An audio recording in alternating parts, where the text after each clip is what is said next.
Vamos a continuar con nuestra serie y como comentaba el miércoles, creo que esta serie es de las medulares, de las más importantes, creo yo. Todo es importante obviamente, pero lo que Jesús enseñó, tanto en la forma que Él trató a las personas, lo que Él hizo y enseñó, es la esencia del cristianismo.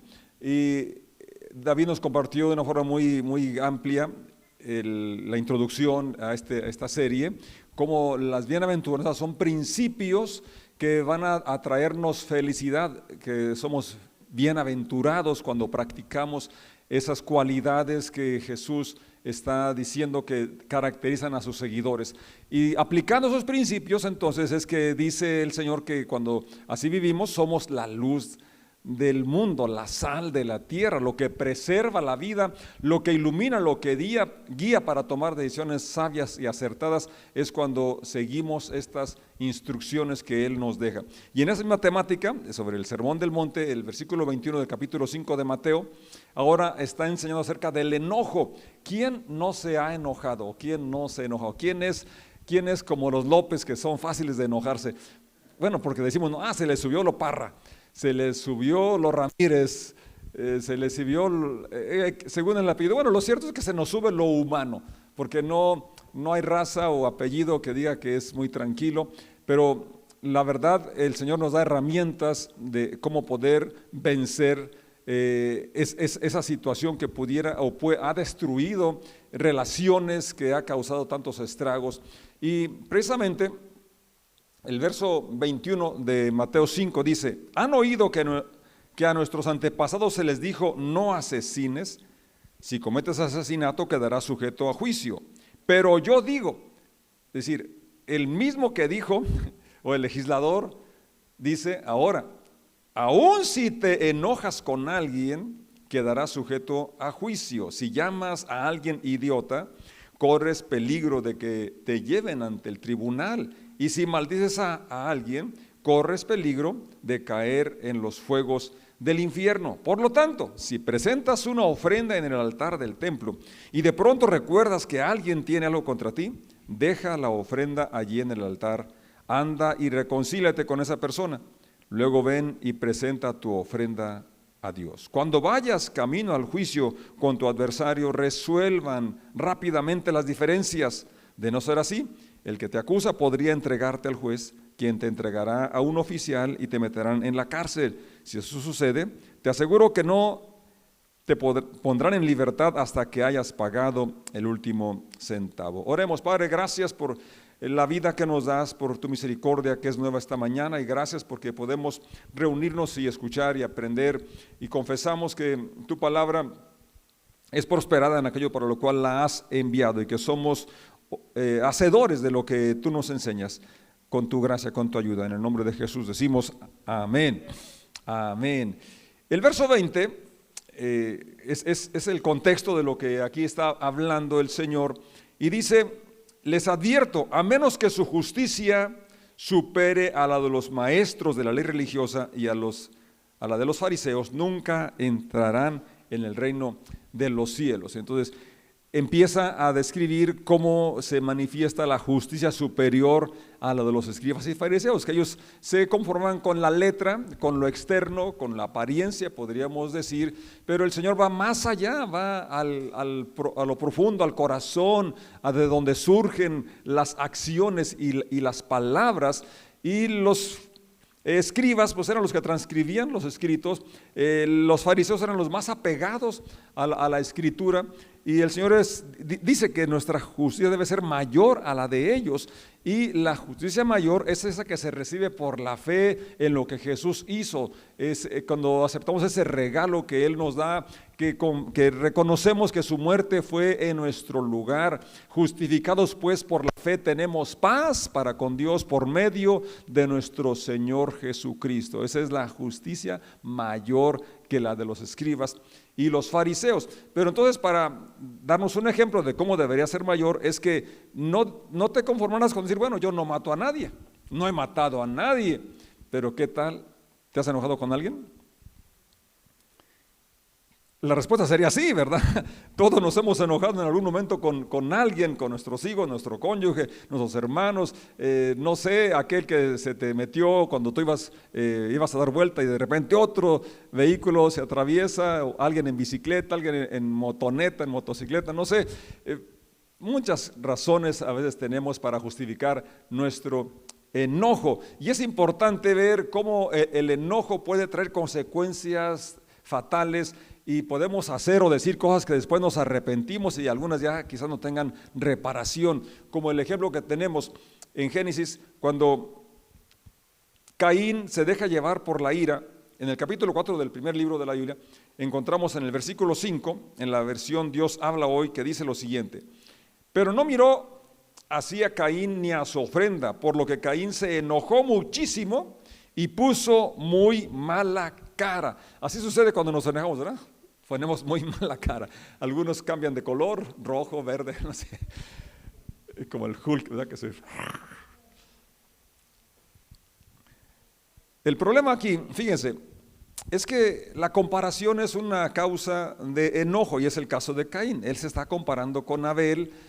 ¿Por qué acepta la ofrenda de Abel y no la mía? Pero creo que no toma el camino correcto, porque yo creo que debería haberle preguntado a Dios o haberle preguntado a Abel: ¿qué hiciste para que tu ofrenda fuera aceptable y la mía no? ¿Qué fue lo diferente? Leyendo podemos notar algunas diferencias, y es que cuando Abel presenta su ofrenda dice que fue lo primero y lo mejor. ¿Qué fue? Lo primero y lo mejor. Y de Caín dice que simplemente llevó algo de su cosecha, y no es que a Dios no le gusten los agricultores, sí le gustan y le gustan mucho.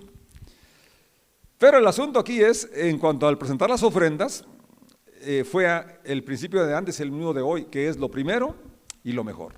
Y por eso Dios miró con agrado a Abel y a su ofrenda. Pero nuestro tema es que se enoja Caín, y dice aquí esta versión: se enojó muchísimo y puso muy mala cara. Verso 6. Entonces el Señor le dijo. El Señor no mira cuando nos enojamos, mira qué cara ponemos, si es agradable o es desagradable. Y también nos habla, así como le habló a Caín. ¿Qué le dijo? ¿Por qué te enojas y pones tan mala cara?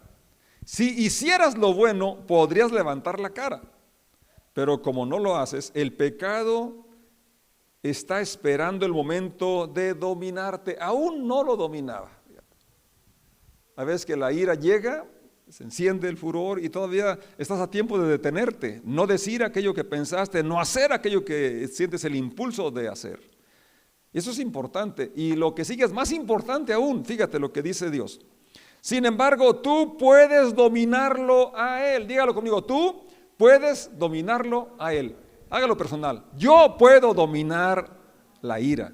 Yo puedo dominar el coraje. No tienes que justificarte que así son los Ramírez, que así son los López, que así son los Hernández. No. Así son los humanos. Pero Pablo dijo: ya no vivo yo, mas Cristo vive en mí. Si alguno está en Cristo, nueva criatura es. Las cosas viejas pasaron aquí, todas son hechas nuevas. Y la promesa es, bueno, a ver, pregúntate, ¿qué te hace enojar? ¿Por qué te enojas tanto? ¿Por qué a ese punto que pones tan mala cara? Es bueno, ¿verdad?, que podamos examinar qué es lo que me hace enojar. En el caso que estamos viendo aquí de Caín, fue la comparación y en causar mal ese disgusto, ¿verdad? Porque hay cosas que sí nos van a indignar, cosas que sí pueden hacernos enojar, pero ¿cómo usamos ese enojo, esa injusticia que hemos visto? Porque Pablo dice: enójense, pero no pequen. ¿Sí? No digan groserías, no digan palabras altisonantes, no lastimen a otro. Y bueno, aquí miramos que si no dominamos o si no controlamos o no echamos fuera, no deponemos el enojo, la ira, entonces nos va a dominar y vamos a hacer cosas que pueden ser irreparables, como en el caso de Caín. Un día, dice el verso 8, Caín invitó a su hermano Abel a dar un paseo, y cuando los dos estaban ya en el campo, Caín atacó a su hermano Abel y lo mató. ¡Qué desastre, qué tragedia! Me impresiona mucho porque Caín no hace caso de la advertencia que Dios le hace. Y creo que aquí es una llamada para todos, ¿no? Porque siempre el Espíritu Santo nos muestra cuando estamos alterándonos, enojándonos. Y es como esa luz amarilla que nos dice alto. O alguien, quizás tu cónyuge, un familiar cerca, va a notar que ya te cambió el color. Entonces es momento de reflexionar y detenerte y saber que tú puedes dominarlo, puedes controlarlo, que no tienes que tener la excusa de que así son los López, que así son los X. No, así son los seres humanos, pero ahora somos nueva criatura en Cristo Jesús y no queremos llegar a consecuencias de las cuales luego nos arrepintamos y de las cuales quizás ya no tengan remedio, vuelta atrás, como en el caso fue de que Caín mata a Abel. Ahora, aquí también algo lamentable, fíjese, este primer fratricidio es por cuestiones religiosas. Esto es la verdad que me impresiona mucho, ¿verdad? Incluso hubo una guerra que se llamó la Guerra de los Cruzados, porque con una cruz y en nombre de Dios hacían atrocidades, y se han hecho desde el tiempo de Caín, en nombre de Dios se han hecho tantas cosas tan lamentables de quitar la vida a otros semejantes. Y es en asuntos religiosos que ha causado divisiones en las iglesias, ha causado el sectarismo y distinguir o separar, aborrecer. Qué triste. Esto no tiene que ser así, no debe ser así, no refleja el corazón de Dios, no es el corazón de Cristo, no es el mensaje del Evangelio. Esas no son buenas noticias. Las buenas son que podemos dominar ese espíritu de ira que puede llevar al homicidio, a la segregación, al señalamiento y a decir y hacer cosas que pueden dañar a las personas que están hechas a imagen y semejanza de Dios. Otra persona que se enojó mucho es Jonás. Capítulo 4 del libro que lleva el nombre del profeta Jonás, 4:4. En el capítulo anterior nos relata cómo la gente de Nínive se arrepiente. Ya conocemos la historia. Dios manda a Jonás a Nínive, una ciudad muy mala. Dios manda a Jonás para que vaya y advierta, y él recorre la ciudad predicando un mensaje lleno de amor. De aquí a 40 días Nínive será destruida. Ese era su mensaje. Él no llamó a arrepentimiento, es más, él no quería que se arrepintieran, él quería que fueran destruidos. Pero toda la población se arrepiente, y dice el final del capítulo 3 que entonces Dios no los destruye. Verso 1 del capítulo 4. Entonces la reacción de Jonás es 4:1. Este cambio de planes, Dios es soberano, Él puede cambiar sus planes, ¿o no? Este cambio de planes, ¿qué pasó? Molestó mucho a Jonás y se enfureció. ¿Cuántas gentes no están enojadas con Dios? Y no porque realmente, como en el caso, ¿no? Porque no hizo lo que Él esperaba que hiciera. Entonces el Señor le reclamó. Entonces le reclamó al Señor. Jonás le reclama al Señor, tiene todavía ese atrevimiento. Señor, ¿no te dije antes de salir de casa que tú harías precisamente esto? Por eso huí a Tarsis. Sabía que tú eres un Dios misericordioso y compasivo, lento para enojarte y lleno de amor inagotable. ¿Estás dispuesto a perdonar y a no destruir a la gente? ¿Qué cosa tan paradójica? Si Jonás era su representante, se supone que sus representantes debemos de parecernos a aquel que representamos, y Jonás no estaba teniendo ese corazón, sino al contrario. Y luego fíjate, hasta el punto donde estaba enojado, verso 3, quítame la vida. Hasta se atreve a darle órdenes a Dios. Prefiero estar muerto y no vivo si lo que yo predije no sucederá. Era tanto la preocupación de su prestigio, que le importaba más su sentir, o sea, cómo se sentía él ahora, que ni, como dijo Dios, más de 120,000 personas y muchos animales. ¿Cómo iba a ser justo ese enojo de Jonás? Realmente esto nos ayuda a ilustrar cómo en ocasiones nuestro enojo es injustificado, nuestro enojo no tiene razón de ser y menos llegar a altercar con Dios. Verso 4, el Señor le respondió, ¿te parece bien enojarte por esto? Yo creo que es algo que nos deberemos de preguntar cuando estamos alterados, enojados, a punto de hacer o decir alguna cosa. Deberíamos de preguntarnos, ¿vale la pena? ¿O realmente es justo? ¿O es para tanto? Para que yo esté en esa actitud. Santiago en el capítulo 1, verso 18 dice, Dios, de su voluntad nos hizo nacer, renacer, por la palabra de verdad, para que seamos primicias de sus criaturas. Por esto, o sea, en base a que ahora tú y yo podemos decir, como dijo Pablo, ya no vivo yo, mas vive Cristo en mí, de modo que si alguno está en Cristo, nueva criatura es, las cosas viejas pasaron. Entonces, por tanto, mis amados hermanos, todo hombre, todo ser humano, sea pronto para oír, tardo para hablar, tardo para airarse, tardo para enojarse. ¿Por qué? Y aquí está la razón, verso 20, porque la ira del hombre no obra la justicia de Dios. Cuando estamos enojados, lo que decimos, lo que hacemos no es de acuerdo al carácter de Dios, no reflejamos el carácter de Dios, no hacemos lo justo, no hacemos lo recto, no hacemos lo correcto. Por eso Santiago es muy claro y dice, es que cuando actuamos, cuando hablamos movidos por la ira, no se obra justamente, no se hace lo que Dios espera que hagamos. Por lo cual, verso 21, desechando toda inmundicia y abundancia de malicia, recibid con mansedumbre la palabra implantada. Caín no hizo caso a la palabra implantada. Jonás estaba en desacuerdo con la palabra y voluntad de Dios.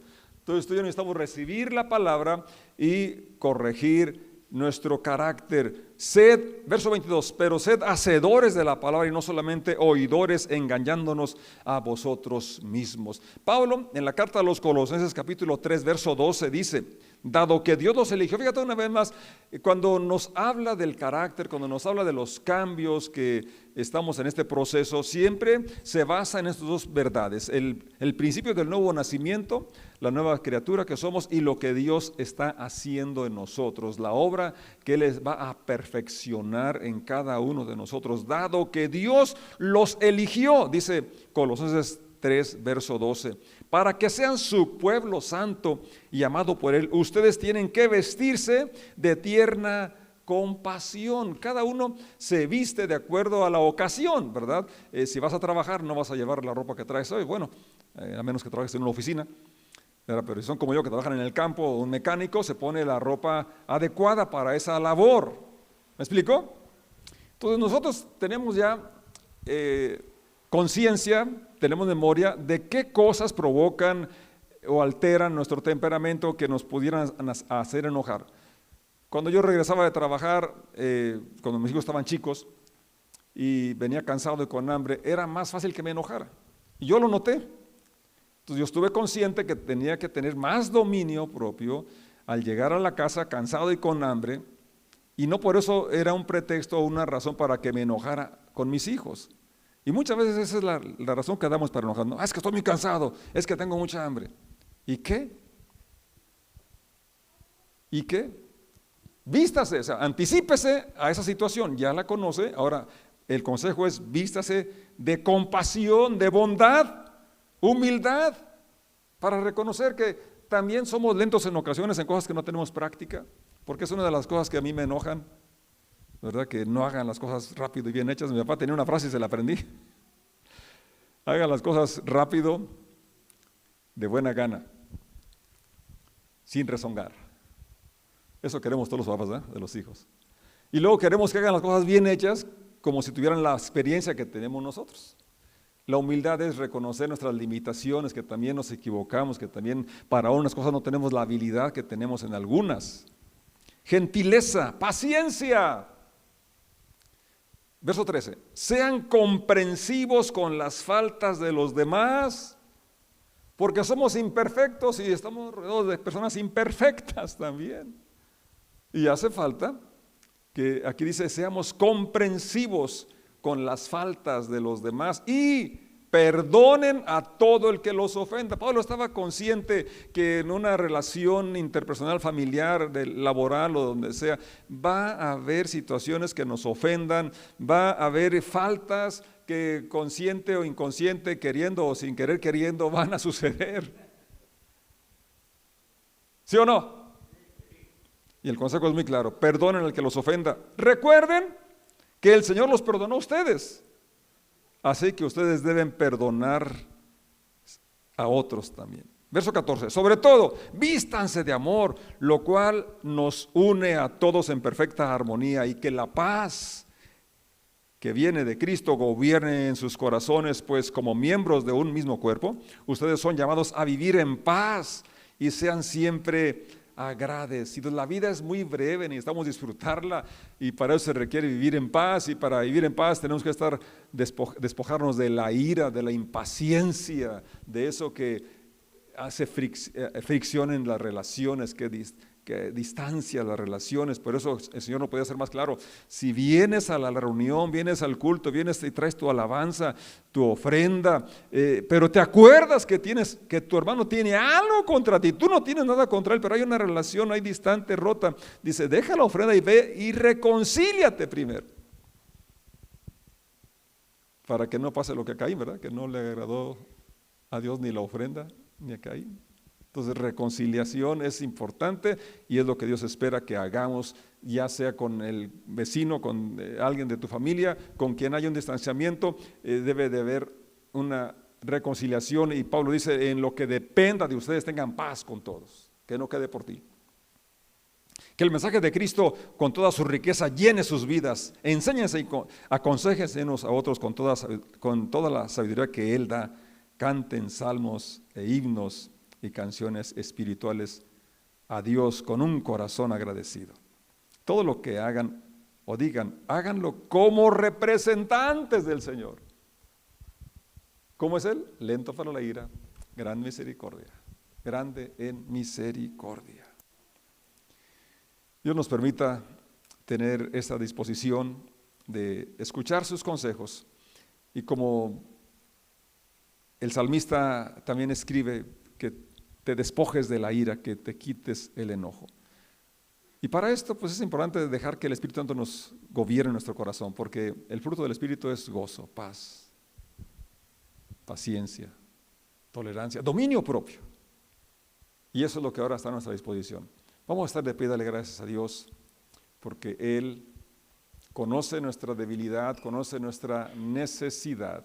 Si cada uno podemos estar conscientes de las cosas que nos molestan, que nos hacen enojar, y podemos encauzar ese enojo para mejorar nuestro carácter, para tener relaciones restauradas con la gente que amamos, para ser pacientes y poder saber que Dios se interesa y Él está para ayudarnos. Como le dijo a Caín, tú puedes dominarlo, tú puedes vencerlo, no tienes por qué ser esclavo de la ira, del enojo, al contrario, podemos dominarlo porque tenemos el Espíritu Santo que nos da dominio propio. Señor Jesús, gracias te damos porque por tu Espíritu nos muestras aquellas cosas que contristan tu presencia en nosotros, o que pudieran hacer que las relaciones sean distantes, que podamos hoy perdonar si hemos sido ofendidos, podamos también tomar la iniciativa para restaurar cualquier relación que esté dañada. Gracias porque tú nos das las herramientas y nos haces humildes para reconocer nuestra necesidad de ti, y declaramos que tu gracia, tu unción obrando en nosotros nos da el dominio propio que necesitamos para ser personas amables, personas tolerantes, personas que reflejamos tu carácter. Muchas gracias. En el nombre de Jesús. Amén. Amén.